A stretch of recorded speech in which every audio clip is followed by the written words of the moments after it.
a précisé que pour l'année 2015, une croissance de 1,7% était, je cite, raisonnable.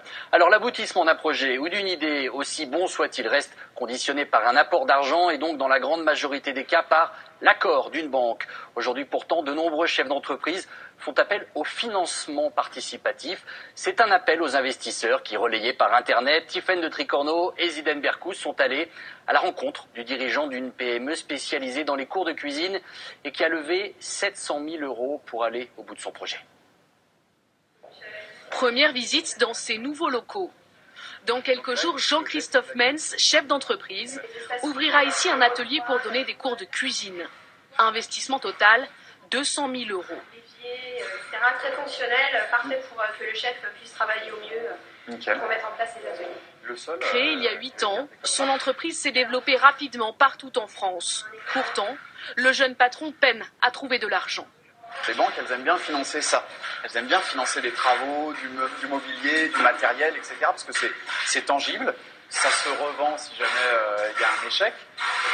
Donc pour financer tout ce qui est immatériel, les ressources humaines, le développement, l'informatique, etc. Là, on fait appel à des fonds propres de la part d'investisseurs. Ces investisseurs, ce sont des particuliers, d'anciens cadres ou dirigeants d'entreprise, comme Nathalie Batelli. Elle a misé 3 500 € sur 2 PME différentes.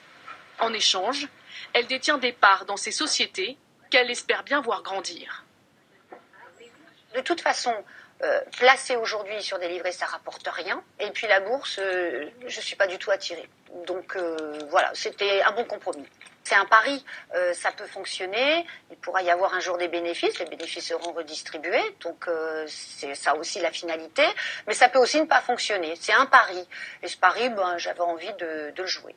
Pour mettre en relation les entreprises et les particuliers, il existe des plateformes sur Internet comme celle-ci. Cette équipe a reçu 400 dossiers de PME candidates en 1 an, mais seuls 16 ont été financés. Il y a un filtre sur le secteur d'activité, sur la maturité de l'entreprise. Et ensuite, il y a une véritable analyse, un audit de l'ensemble de ces éléments pour voir quel est le niveau de dépenses mensuelles, quel est le montant que l'entreprise souhaite lever.